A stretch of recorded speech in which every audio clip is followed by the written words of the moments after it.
Takes a moment to go live.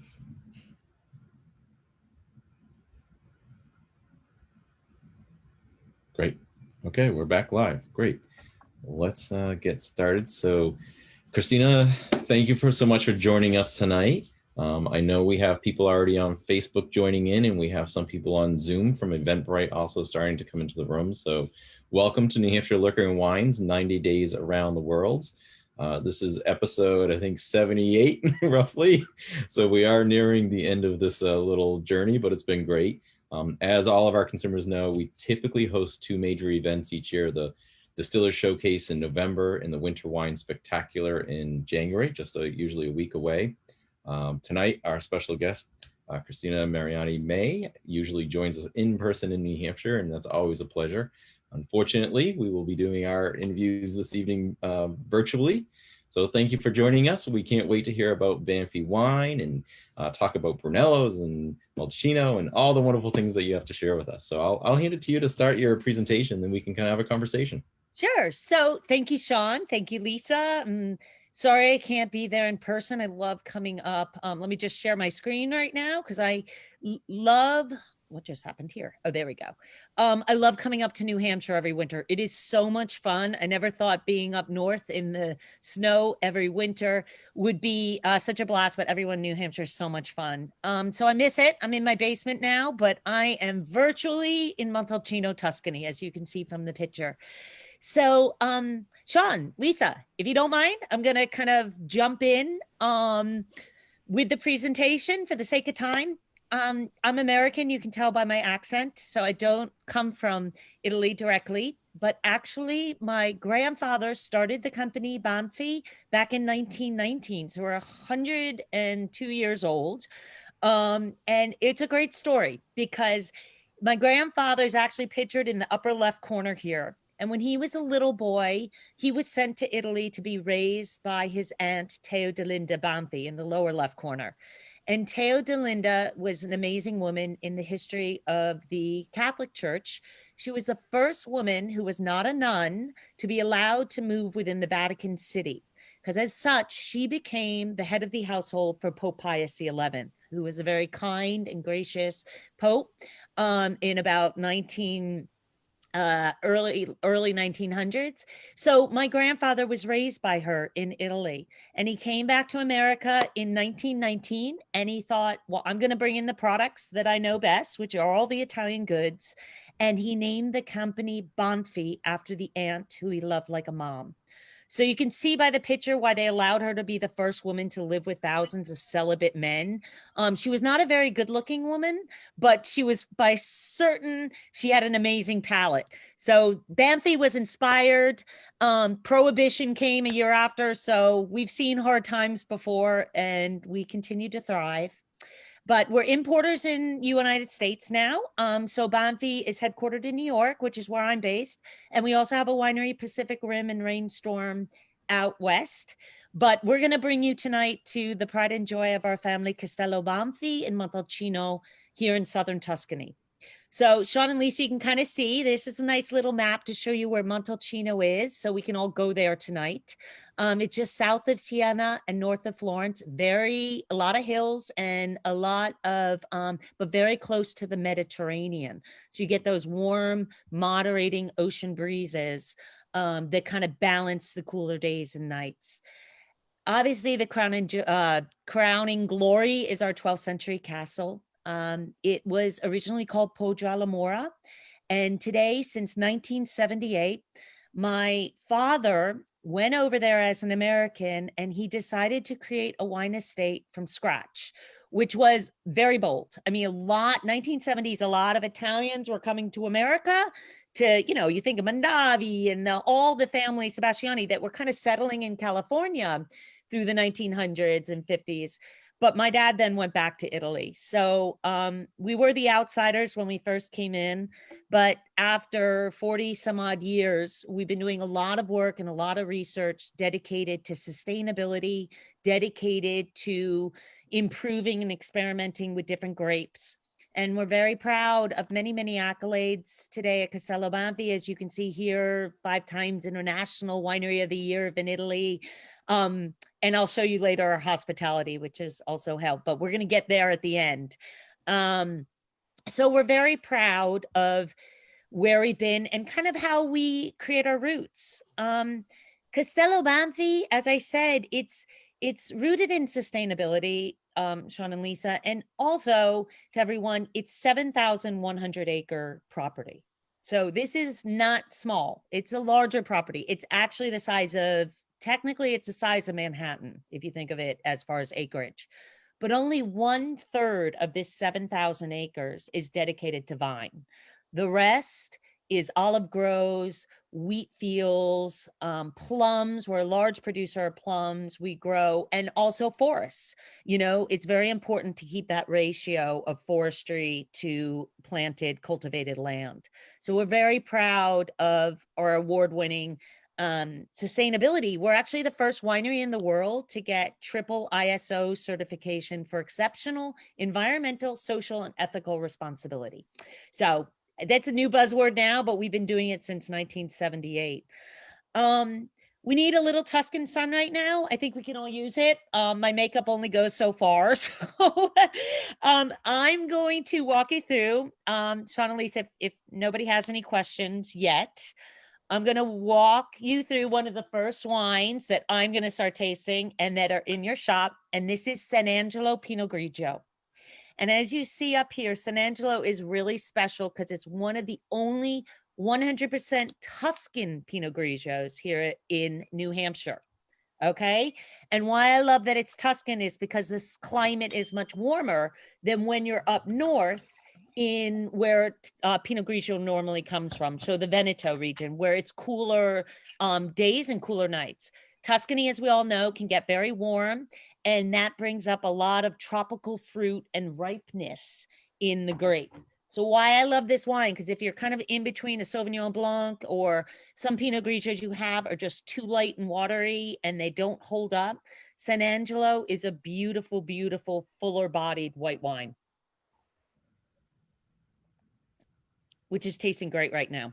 Everything tastes great in this environment, but particularly the San Angelo. You want to keep moving? Yeah. Sure, let's move on to the next one. Because I'm not sure who has the wines and who doesn't. But if you like whites and crisp whites, you will enjoy the San Angelo for sure. The next is our everyday favorite. We saw a lot of this up in New Hampshire. This is Chentine.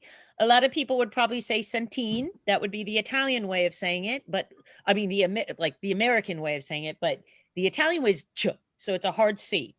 So think of cento, like 100. Well, Chentine is a name of a farmhouse on our Castello Bamfy property. And this is our everyday. So Chentine for everyday. And why I love it, it's a blend of Sangiovese, Cabernet Sauvignon, and Merlot. And Wine Spectator gave this wine 90 points because consistently Best Buy, consistently. And that's because it does go pretty much with everything. And it's all grown near our estate and bottled at our winery. And Chentine is one of those yummy wines that kind of has a lot of soft forward fruit, but at the same time, it's got that character of Sangiovese. So we're going to get into Sangiovese here, but Sangiovese has a great backbone and strength and acidity to it, which is part of the reason why Italian wines go so well with food, right? Because it can really cut through that food. Yummy. I'm getting hungry. At least this is almost time for a little dinner. So if you wanted, if you want to try a Super Tuscan, this is a baby Super Tuscan, and a Super Tuscan is, you know, any wine that is outside a designated zone. Oh, sorry, my thing's on slideshow, but we can stay here. Is outside a designated zone of a growing region. So for example, Chianti is a growing region within Tuscany. Montalcino is a growing region within Tuscany. So we have here the map of the greater greater Tuscany. You can see with the red dot is where Montalcino is. So we're southern Tuscany. You can see where Siena and Florence are. So just outside of Florence, you have the zone of the Chianti Classico. The gray zone is Chianti. So if you grow Sangiovese anywhere in this gray zone on this map, you can classify it as a Chianti. If you grow it within the gold zone, the beige zone, that's Chianti Classico. So it's a heart of Chianti. We actually are the only producers in Italy, because we were grandfathered in, who have a winery outside of the Classico region, but we own vineyards in the Classico region, and we're able to bottle it outside the zone, which is quite unique because the regulations for Chianti Classico say that they must be bottled within the zone. So Bamfy is still able to make a Chianti Classico Reserva and bottle it in Montalcino at our state-of-the-art winery. I love this story though, because a lot of people say, well, then what's the difference? Well, there really isn't a big difference between in quality as far as Chiantis go, but there is a difference in how it's produced and how it's made, depending if it's a Reserva or a classic Chianti. Or Chianti Annata. So a fun story to remember. I don't know if Lisa, I'm sure you know this, and Mike knows this, but a lot of times people say, well, Banfi Chianti Classico Reserve, I know it well. It's a well-distributed wine, very nice. It's mostly Sangiovese, touch of Cab, Canaiolo Nero, very versatile. And I want to tell this because this is more general for the Consorzio, but it's the Italians love their stories. So do you ever see on the back of Chianti labels, there's this black rooster, the Gallo Nero. And a lot of times people say, well, what is that? So the Gallo Nero goes back to the medieval ages. And what it was is that when you looked at the map before of Siena and Florence, they would always fight over the zone of Chianti Classico, whose territory it fell in. So they had a contest and they said, I'll have a rider from Florence, a Florentine rider, who will ride at the crack of dawn. And you'll have a rider from Siena who will ride at the crack of dawn. And where they meet is where the delineation of the zone will be, and it will fall within one of the two territories. So at the crack of dawn, how in the medieval ages, we didn't have iPhones. How do you set the alarm? Well, they used the rooster's crow. So the Florentines had a rooster that was beautiful and white, and they plumped it up fat and they fed it and they partied all night long with it. And when the rooster was set to crow in the morning and wake up, the rooster slept through its wake up call, got up a little late.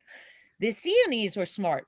They took a black rooster, Gallo Nero, they starved it, they kept it in a cage, they didn't give it any food, and they sleep deprived it. So at the crack of dawn, what do you think? Which one do you think woke up first, angry and hungry? It was the Gallo Nero. So the Gallo Nero is the Sienese. They got off way ahead of the Florentines, and to this day, the symbol of Chianti Classico, which falls under Siena, is the Gallo Nero. And it's interesting because a similar story also exists with the territory of Montalcino. Montalcino would go between the Sienese and the Florentine. It was a territory that was always battled over. And in the Battle of Monteguerfi in the medieval ages, a Sienese knight, Conte Placido, had won the battle from Florence, and Montalcino fell into the zone of Siena. The castle that is today Castello Bamfy was awarded to Conte Placido in his honor of bravery in battle. And today my family is just the third owner, believe it or not, of the 12th century fortress. So it stayed in the Placido family for centuries.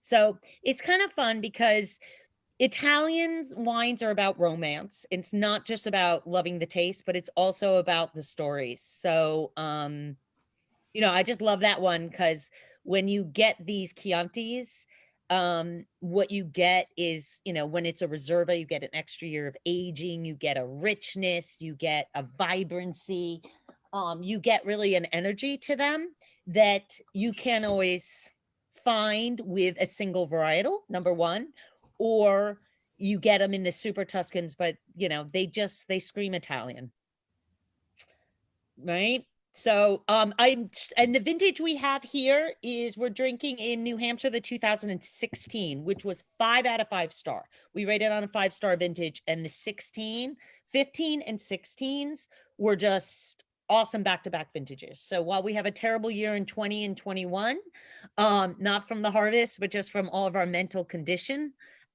we're glad to be selling some 15s and 16s as far as Brunello and Chianti. So good.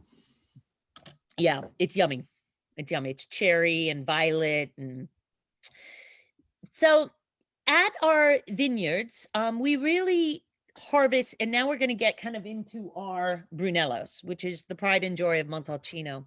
But we really grow each vineyard like a single vineyard. And you can see here when we harvest each vineyard, we micro vinify it individually to really get the best characteristics of not only Sangiovese, but we also grow Cabernet, the Pinot Grigio, Syrah, Nebbiolo. I mean, we try a lot of Pinot Noir we've tried.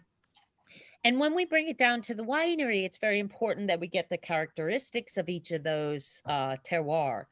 So we've done a lot of research at Bamfy and actually registered this work.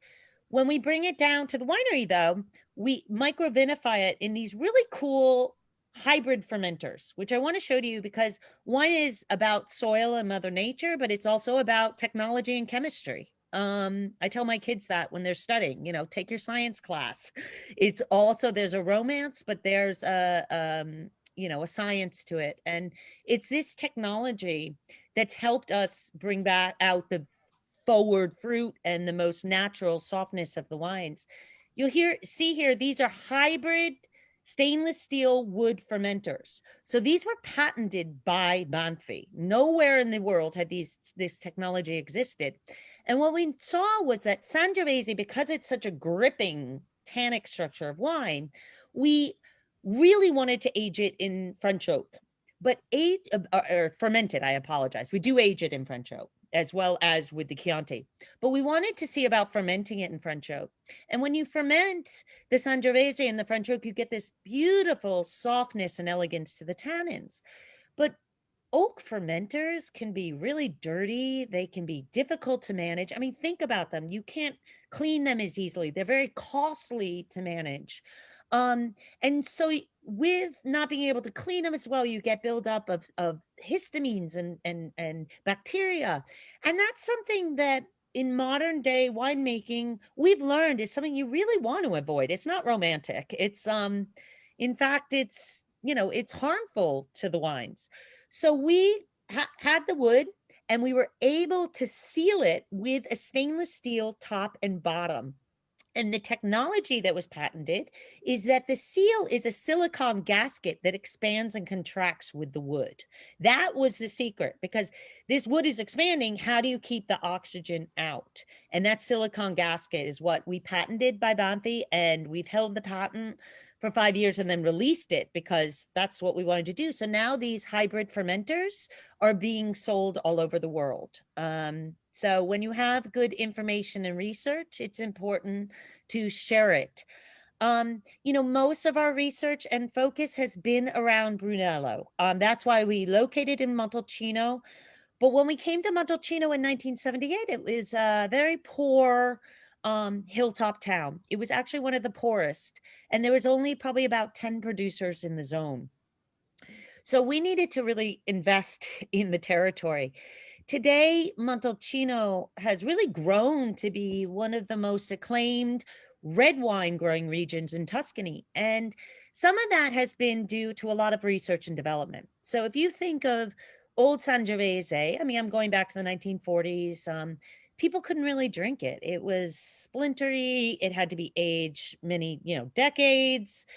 And we, as maybe because we were Americans and outsiders, we said, wait, I think the global consumer wants wines that taste, riper and forward fruit, but also can be enjoyed now. But to do that, you were working with an old-fashioned traditional recipe, which is, you have your Sangiovese, you have to age it for 5 years in wood. That used to be the requirement. And it has to come from these vineyards, and this is the type our grandfather produced. So at Castello Bamfy, actually, it was mostly virgin soil. When we bought the estate and built it, there wasn't a lot of vineyards planted. So we were able to start with kind of a fresh approach and a new idea. And that idea was, let's experiment with some of these Sangiovese grapes. So This was a big project. This is nothing simple. There's 650 different types of Sangiovese clones. Sangiovese is one of the largest clonal grape variety families that exists out of Venus vinifera. And it's very often comparable to, say, Pinot Noir. So Pinot Noir, depending if it's grown in Sonoma or Oregon, or obviously all over Burgundy, you're going to get completely different taste profile and characteristics. Sangiovese is the same way, whether you grow it up north or Reggio Emilia or in Chianti or Montalcino, you're getting a different taste profile. So we wanted to figure out which one would make a better Brunello. We took 650 different clones, and over 25 years, we narrowed it down to 15 clones that best represent the characteristics of a Brunello di Montalcino. Now, it's not going to be one single clone. A lot of times people think Sangiovese Grosso is the clone that makes Brunello. That is not true. That's just one of many, one of 45 actually nationally registered clones. So you can see here that each clone brings different characteristics, but when you plant them together in a vineyard, you're going to get all the characteristics we want on this decagon chart that come forward in a Brunello. So spice and tobacco and floral and typicity and structure, that's what we're achieving. So if you really think about it, it's not going to be one grape, but it's a selection of polyclonal vineyards and a blend of different clones. So here in our Bamfy Brunellos and Rosso di Montalcino, we use 3 of these clones in one of these wines, and then we pick from of the 15. Now, let me tell you something. This is something we're very proud of at Bamfy. So as we said, there's 650 presumed clones of Sangiovese, and today there's 45 nationally registered clones of Sangiovese in Italy. 15 of those clones were founded by Castello Bamfy, and we're actually the first single producer in Italy ever to register our clonal work and to document it. So we created books. We worked with the University of Milan, the University of Pisa. We worked with agronomists from Bordeaux, from Chile, from Burgundy. They all came to Bamfy to study. And why our estate was good for this was because we're the largest contiguous property in Italy, actually, single property. So it's a perfect research center. You don't have to be running around all over Tuscany to different vineyards. We're all right there. We have 29 different types of soil. We even found, this is kind of fun, a whale fossil in one of our vineyards. And this is what makes our Sangiovese so good. But we found a 5 million year old whale fossil that was over 30 feet long, buried just under our Sangiovese vineyards. And a lot of times people say, what makes Montalcino and the clones there so special? And it really is the soil and the calcium and the shells that's in the 900 feet above sea level. But let me get back to just something on the clones. So of 45 nationally registered clones, Banfi registered 15 of them. And we're the first producer in Italy to do that. What I really wanted to share with all of you is that research and development, sustainability, knowledge, it's no good unless you educate and share it. What's the good gonna be if we as a single producer make a better wine in Montalcino, but all of our neighbors, to be honest, make crap, right? Who's ever gonna pay attention to a region? But if all of us can start sharing and making better wines, then the region's gonna become recognized together. And that's really been a beautiful renaissance in Montalcino, that now there's so many beautiful wines. And one of the fun ones, if you want to taste it, is our, what I like to call our baby Brunello. But some people like to say it's a younger brother, but that's the Rosso di Montalcino. If I'll pause a minute, if anybody has a question or something, because I'll talk about Bamfy wines all night long. So we'll keep. We have a couple questions that go back to Chianti, so we'll stay on the Brunellos for now, and then we'll circle back. Okay, perfect. Okay, so let's get through the Brunellos, and then we'll raise the question. So Brunello and Rosso di Montalcino. Rosso di Montalcino is a younger brother of Brunello in the sense that it is the same wine. It's just age less. So Chiantis have strong regulations, as do Brunello. In order to be called and classified in the DOCG zone of Brunello, you must grow your Sangiovese within the district, and it also must be 100% Sangiovese, the wine must be. Rosso di Montalcino, so it has to be 100% Sangiovese, but it's aged for only 2 years, where Brunellos are aged for 4. So Rosso di Montalcino has a minimum of 1 year in wood and 1 year before release. So it's a 2-year aging process, where Brunellos have to be 4 years, 2 years minimum in wood, and 2 years total, 2 more years before release. And I love Rosso di Montalcinos because, first of all, they're more affordable than Brunellos. You also get 100% Sangiovese, so like you get a lot more of that cherry and chestnut and wood, and they're really beautiful wines that introduce you to the true nature of Sangiovese. So that's a Rosso di Montalcino, and in New Hampshire now we have the 18 vintage, which is just awesome too. I mean, we have had a good run of vintages. And then, so you can see here what I was telling you about the regulations of Brunello versus Rosso di Montalcino and holding it. But let me bring you also to the Brunello di Montalcino, because that's kind of our pride and joy and what we really what the pinnacle of all we do in Montalcino. So Brunello di Montalcino really is quite specific to the territory. And at Bamfy, jump forward.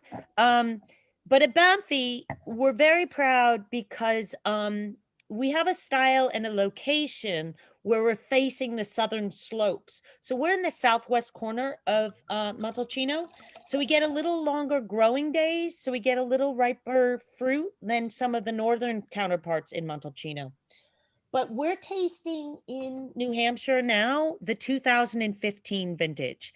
And Lisa, you can speak to this, Sean can speak to this, but the 2015 vintage has been rated kind of the best vintage release so far around the board. Brunello 2015s are, and I just don't mean from Bamfy, from any like most producers in the territory, are really the wonderful accumulation of all that can go right in harvest conditions. My favorite thing about our Brunello is that it has a lot of acidity when you first taste it. It dances on the palate.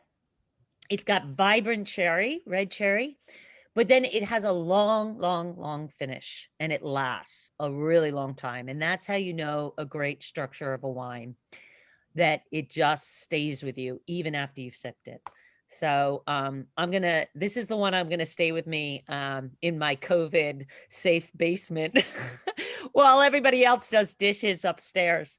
But let me just bring you back to Tuscany, and then we'll have like few more minutes for questions and then Q&A and everything. But I just want to point out that Tuscany would not be the beauty of its wines if it weren't for the beauty of the people and the territory and the scenery. We're all, locked up at home and quarantining, but when you get a chance on your bucket list, promise me you'll come visit us in Montalcino or make a trip at some point in your lifetime. It's really a bucket list. Here we are, in our Tuscan hill estate. We have a beautiful restaurant just outside the 12th century castle, which actually just got a Michelin star. So we're really excited, even though it's closed and no guests are coming. The Michelin star guide came pre-COVID and awarded us, which is a great feat, because Michelin stars are given also on their wine lists. So think about it. At Bamfy, we only have Bamfy wines on the wine list. We don't have other wines. So that's how good this setting in the food is, that and the wines, that we're able to have a Michelin star dining. We have a beautiful, Borgo hotel pool that just overlooks, that's Mount Amiata, which is the highest point in southern Tuscany. it actually sits at about 5,900 feet above sea level, which is quite high. So there is some skiing at the top of it, though if you're used to the New Hampshire skiing, I would not recommend Mount Tamiata. But it blocks all the harsh winds that come out of Africa, Northern Africa, and blocks them when they come into Tuscany. And that's what gives Montalcino this beautiful growing enclave, because you have the Apennine and Mount Tamiata to the south and the Apennine Range to the north. So it's this beautiful enclave. I can imagine us all sipping a Brunello or a Chianti right here in our beautiful 12th century castle with the sun shining. And then we'll save the last wine for last because it's really just an end wine. So why don't I bring us back, or we can jump off the screen for a minute if it's better if you, Sean and Lisa, and chat a little more and take some questions. Sure, we can do that. We have a few questions for you. Okay. So we have questions, and I think it came up partly because you were talking early on about the Sangiovese grape and having to lay down for 5 years or 6 years. So some of the questions were, how long would you store a wine, some of the Chiantis that you have, all the way up through the Brunellos? Sure. So let's start with the Chiantis. So if the Chianti is a Chianti Annata, which is the way of us saying just like not a designated Reserva, it's just a normal Chianti. I mean, I say most of the Chiantis made now can be enjoyed now, you know, that we do make them. But that being said, particularly a Reserva, which is aged an additional year, from regular Chiantis, and it also has a minimum of a year in wood. I would say that good Chiantis are meant to be enjoyed now. That is the point. But I could sometimes you could give them up to 10 years because they have good structure. But the Bamfy Chianti, what I love about it is that we make it to drink now. You know, I think that waiting 10 years becomes something that's a treasure, but you want the wine to taste wonderful now and wonderful in 10 years as well. It's just going to evolve.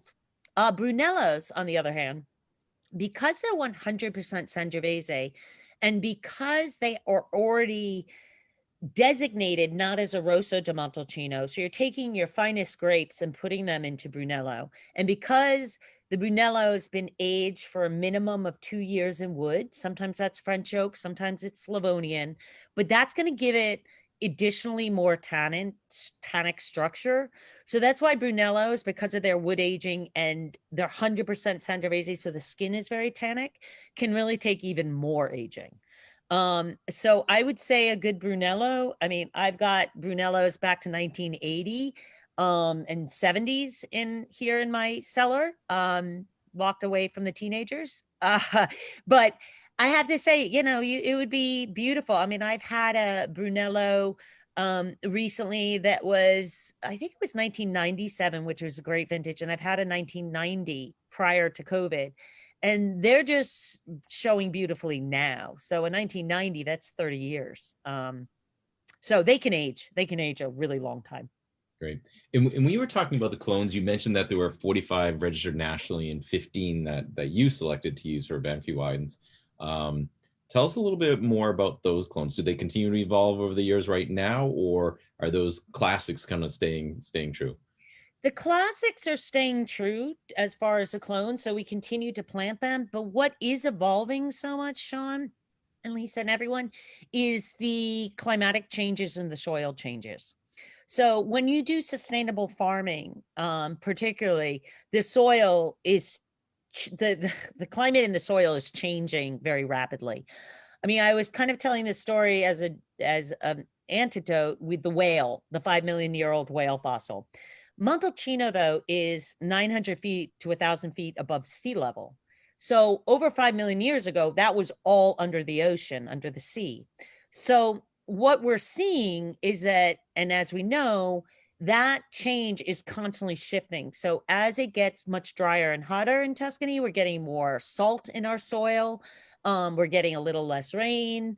So what we need to do is replant those clones sometimes in different vineyard sites and reestablish them. But the clonal research is kind of done now. So we know now which clone to plant, but we have to keep shifting the location over a period of time, because it is climate change, however you want to define it, is real. I'm not saying global warming, but I'm saying climate change. Last year I went to, was it last year? No, the year before, because I'm losing track of time. I was in Portugal at the Global Climate Change Summit with Al Gore, and I presented Bamfy on this leading panel, which was really an honor. And we were speaking about how dramatic it is really to the wine business. I mean, all agriculture, how much it's changing. But at least if you have the roadmap and we have the research, we can refer to that, and so can other producers. And then we have to go back and do it under new conditions. Nice. Laura, who's joined us multiple times for many of our sessions, just asked a question, which I think is actually a pretty common question. And so I'd love to have you explain a little bit more. It's about clones, right? Sure. So where do they come from? How are they cloned actually? And how do they evolve? Because a lot of people aren't really sure that understand that part of the actual growing part. Yeah, so the clones is not the same as, like, some people think it's the rootstock, but it's the genetic makeup. And those are actually like created at nurseries. So at the nurseries where they're creating these vines, they take genetic mixes of different grapes and vines, and they start to grow them over time. So I'm not a biologist, so maybe that's when it comes down to, it's a DNA makeup of what makes a Sangiovese. It's a molecular DNA makeup of it, but it's the scientists at the nurseries create them. Our job then was that they'd say, I think this one, based upon its genetic code, would be best planted in rocky soil, saline, limestone.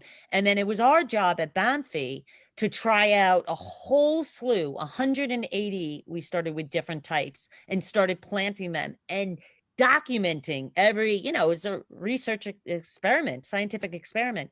And then the problem with wine is you have to wait so long to see the results. You can't, make a Brunello right away. It takes 4 years. So you had to make the clones, be presumptive, figure out which ones might take, then replant those and start microvinifying wines, determining early on whether or not they'd be promising, and then seeing how those wines are going to develop and age.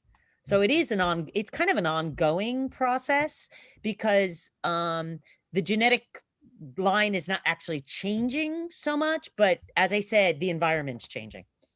And I know that we've had some of our California guests on as well, and they've talked about different rootstock and how it's better defends against viruses or fungus. And so they've developed it that way too. So that's been interesting to learn that from a lot of our guests too. Yeah. Phylloxera is a big problem all over the world. Or at least in France, and it was California. What our problem in Tuscany is a wood disease called Esca. Esca is like a parasite that kind of erodes and eats away at the vine. So that's the greatest threat in our vineyards and in our territory. Nice. So I have to say, oftentimes I'm just watching some YouTube videos and learning about wine, and I came across the Magic of Brunello Montalcino. I don't know if you've seen that, but Bamfy was featured as the first presenter in it, and I might not say this exactly correct. Enrico Vigliacero. Close. That's Okay. a tough one. Villierchio. Who would have known? So he's obviously a winemaker, I believe it. He's our director there at the winery. Yes. Yeah. So he was featured. If anybody has a chance to see it, is on YouTube. It's about a 20 or 30 minute video on Brunello and specifically Montalcino. It's a great video though. Talks about the region and how it got started, and Bamfy is a nice feature in there. So it's a great article for you. So we have a couple more questions. Okay. One is related back to the aging, and it's asking specifically about the Rosso di Montalcino. How does that age?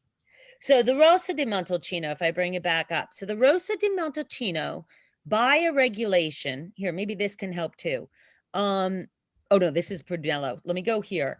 So the Rosso di Montalcino, by regulation, must be 100% Sangiovese and age for a minimum of 1 year in wood and 2 years in total before release. So if it's a minimum of one, some producers might age theirs in wood for a year and a half, but you cannot officially release it before year two. At Montalcino at Bamfy, I mean, we age it predominantly in Slavonian oak, which are the larger wood casks. Slavonian oak is rougher kind of than French oak, a little less refined, but really has works well with the harshness of the Sangiovese grape and the tannins. So that's how what makes a rosso. It has to be 2 years, 1 year in wood. Great. And Mike is also asking about the vineyard itself. His specific question is, do you reserve a part of the vineyard to experiment with new clones? But you Yes. also mentioned that you only have about a third of the 7,000 acres actually planted. So tell us a little bit more about that. Sure. Well, yes, we're always experimenting throughout our own property. And plus we own a lot of vineyards throughout Italy. So we have vineyards in the Tuscan coast, we have vineyards in Piedmont, we have vineyards in Chianti Classico. So we're constantly experimenting in all those vineyards. But since Montalcino is our hub, what we're constantly doing is we have designated areas that we think will be good. So we're trying out, like Vermentino now is a big, is doing very well on our estate, which is a white wine traditionally from Sicily and the Tuscan coast. We're seeing Chardonnay does beautifully. We're experimenting with some red grapes again. You know, we tried Nebbiolo in the past, that didn't work. It was too warm. So we're constantly trying different hybrids and different things. So yes, that is very important to stay evolving, because you can't rest on your laurels. It just, everything's changing too quickly. And there's so much beautiful wine out there, you know, you really have to stay on the cutting edge. And it's, you know, you said it earlier, but finding a wine from a region that you like the taste of is really important. And after you identify that region, trying different wines from that same region, it's great. Before we move on to, I know you want to talk about more of a dessert style wine, but before we jump into that, all of our guests know that we are running some promotions on Scavify, and it allows you to earn points and promotions, as well as learn a few more tidbits about wine and spirits. And tonight, your keyword, your secret word is Brunello, of course. So if you use the Scavify app and you answer the question Brunello, you will advance to the next level. And I will let you, Cristina, talk about the other wine, the last one. Okay, so I'm going to open this one. Let me pull up the slide that corresponds with it too, because this is one of my favorite wines, and I know it's sold in New Hampshire because it's love at first sip. We every year at the sorry, I'm just trying to pull up the slide, but every year at the Wine Spectacular, Mike, my colleague who's on the phone, and I have such a blast serving this wine called Rosa Regali, because it is by far one of the most surprising, delicious tasting, red, sparkling, slightly sweet wines that people just go gaga over. So with Valentine's Day coming up, we all need to kind of extra celebrate this year because it's really been crap. And I think treat ourselves, even if there's not a significant other in the household. But Rosa Regali is that wine that just does it. So it comes from Piedmonte. It's a red sparkling. We stopped the fermentation short so that I'm trying to open this bottle while we're on, and it's going to work. We stopped the fermentation short. So we actually capture, where's my glass here? A lot of the natural sweetness. So it tastes like strawberries and chocolate. Tastes like strawberries and raspberries, but it goes amazingly with chocolate. So if you try this wine, go out and get a bottle. We sell it in like half bottles, which are the small ones you see here, which are really quite pretty. And of course, the full bottles, because they're so delicious, but it is truly love at first sip. So if you want to try something a little different, a little special, or, you know, if you do a Zoom party and get a bottle and drop it on your friend's doorstep, this is something that everyone can talk about, which is really fun. And we all need some of that in their lives. I will also chime in, and Lisa, I know you oftentimes share the tidbits of where things can be found and the special sales, but this happens to be on a great sale in New Hampshire right now. So it is the time to buy it. So plan for that Valentine Day outing and make sure you get to the stores to be able to pick up this wine right now. And it's a sparkling wine, so it's a very nice one. Yes, and serve it chilled. Chill it a little bit. Great. Thank you, Lisa. I do want to have a couple more questions here. So we have one more, which is, are you working on anything new? And in terms of upcoming vintages that are being released, what should we be looking for? Sure. Okay. So are we working on anything new? Yes, always. The interesting thing in the wine business is nothing happens immediately quickly. So we are working on some, always different blends, always improving our techniques. So but that also being said, I think this is also the year, not to sound unexciting, but this is also the year where you focus on what you do right, right? That this world has kind of taught us that we do Brunellos really well. So we're coming out with like another single vineyard Brunello that's going to be tiny production, but really showcase how we make a beautiful, wines and how different Brunellos can be. I'm trying to think, Mike, you can help me out here too. I can. We do have the Oscar, the Bulgari Rosso, which is one of our newer wines. That is in some of the New Hampshire state stores, and that has just been showing terrific the last few years. So try that too. That's like a super Tuscan Bulgari. It's delicious. And I would add, in the great vintages, in 2015 is definitely one of those great vintages in New Hampshire on Brunello. For the aficionados out there, we do have a 1.5 liter large format and a 3 liter large format that are available in New Hampshire. If the store doesn't carry it, we can special order it for you. But we have codes for those wines, and they're really good bargains for the fact that they're 5-star vintage, and they're just a beautiful gift idea for someone that, for the guy that has everything, you can give him a 1.5 liter Brunello. Or the woman who has for the everything. woman that wants more, Or a you can woman. give her one of those as well. Don't rule us out, Mike. One of our best customers is a Poggioala Mura customer, and she's the sister of one of our employees at Horizon, and she loves our Poggioala Mura Brunello. Oh, yeah, that's just like a more of a selection of grapes that for our higher tier Brunello. But here you go. So here's the 1.5 compared to the 750. So it does make a beautiful presentation. And, a bottle of Brunello, even, can go beautifully. And I love just vacuum venting it and saving it a little bit. And it just tastes better and better the next night as air gets to it.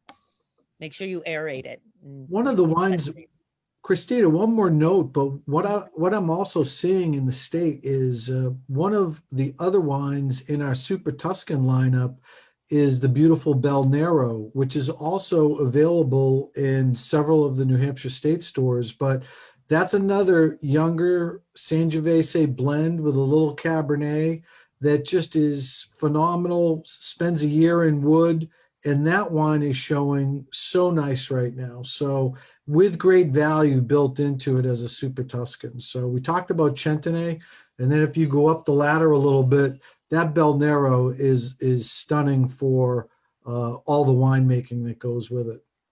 Yeah, and to Mike's point, Bamfy, we try to represent wines that are affordable luxury. We don't want to overprice and be the highest. While our wines can be up there for Italian wines, we're really providing like the same wine. Sometimes it can be $100 a bottle, but you can find it from Banfi and it might be, 27, 29, under 30. And it's a great way to explore the territory without always breaking the bank. It's like, it's that affordable luxury to treat yourself. All right, we have two questions. One's a little bit more complicated. I think the audience just loves to try to have me pronounce words I can't pronounce. So we'll go with the easier question first, but that is, if I was to have 100% Sangiovese in a Chianti and 100% Sangiovese in a Banfi Brunello, what profiles would I look for in each wine? Oh, that's good. That's good. So if it were in a Chianti, most likely you're going to get a more of a freshness and cherry, like a younger profile of woody, not woody, like berries, because Chiantis are not aged as long in wood as Sangioveses. So you will get a more fresh fruit, like berry fruit. When you Cherry. come to the Sangiovese, I mean to the Montalcino, the characteristics become a little more like aged fruit, a little more like prune, a little more woodsy flavor, a little more earthiness can come through, as well as darker berry fruit. So like dark cherry and, cassis, like those deeper fruits. I mean, I'm really stretching it here. I want you to try that for yourself, whoever was asking the question, and tell me what you think. But that's the main difference, is really that there's so much more wood and time spent in the bottle. So Brunellos are automatically that much more developed because of the time they've spent at the winery. It will change in the glass because of the aging, where that Chianti might, that fruit's forward and it's great right out of, you pull the cork, that Chianti's fresh and fruit forward and fantastic. But that Brunello will literally change in the glass from, if you pull the cork, that'll be a different wine in 2 hours. Yeah, and I find that fascinating. That's a pensive wine. That's a wine that makes you think and question, and it's interesting. So you just made Donna's night. She's excited that now she can understand why she loves Brunello. So that's good. All right. I She's noticed got that you deep layers. you sometimes seem to interchange Montalcino with Brunello. Is it because you associate Montalcino so much with Brunello wines? I think I do. I mean, but we at Banfi, we're very proud that we're one of the few producers in the region who has so many other wines besides Brunello. I mean, we have a lot of Super Tuscans, a lot of whites, the Vermentino. But I think it's because the official wine is called Brunello di Montalcino. That's not the grape, but that's the wine. So that's kind of my own terms that I use. Yes. That's great. All right. So the next question is, Andy on Zoom would like to ask, Prosecco is a big trend these days. Does Bamfy offer a Prosecco or similar, or partner with somebody in the Valdo Biadine region? Valdo Biadine. That's a tough one. That took me years. Another Valdo tough one. Biadine and Coligliano they're tough to pronounce. So we do not make ourselves a Prosecco at the moment because we don't have vineyards up there. So Bamfy, we're a firm believer in that we want to grow the grapes and control the sourcing for quality. But we do make a lot of beautiful white wines and sparkling wines up in Piemonte. So for example, we've got, I don't know if we sell it in New Hampshire, but like a Bamfy Brut, I think Mike just slipped away. We do not, but we do have the Aurora Rose. Oh, there you go. The Aurora Rose is actually a sparkling Pinot Noir, but it is a blush color, so it's pink. It is one of the most elegant, beautiful wines. If you like Prosecco, take it to the next level. It's a little drier than Prosecco. Prosecco sometimes can be very soft, and it can be a little more refined, but try it, that little bit of blush. So Proseccos have to come from the Glera grape, which is just specific to that territory. But what I love about our Cuvée Aurora is that it's Pinot Noir, and you see how that's grown in Piemonte. So if you like sparkling wines, you should try it. That is a gem. And that is also available in New Hampshire. The New Hampshire code on that is 15043. And that is a gem for anybody that likes sparkling wines. And that one, we'll have to make sure that Lisa keeps replenishing it because it does run out quickly when it's in the stores. And so there are 2 stores right now with it in stock. So definitely, watch the website as well for our inventory and make sure that you can get there when it shows up. So yeah, because it's very limited production too. We only produce a small amount of it because of the quality reasons. Those are all the questions. I'm only showing that there's only 2 locations that we have right now, so it is very limited. This just came back, though. The new vintage just landed in DHL, so it is available. We might have to allocate some of that. We may see more of it show up for the consumers, and that'd be great. It sounds like you might be favoring some of our restaurants. Nothing wrong Christina, with- those are all the questions we have. This has been great. I really appreciate every time we speak. I learn something new, which is wonderful, and we appreciate you joining to us tonight. Is there anything else you'd like to share with the group? No, I just want everybody to stay healthy and enjoy your wines. And I hope we can all meet up next year at the big festival. And I miss it this year. So thank you for letting me share with you virtually. It's not the same, but I'll take what I can get this year. So thank you so much. Thank you. And we appreciate everybody that showed up for tonight's Zoom. We apologize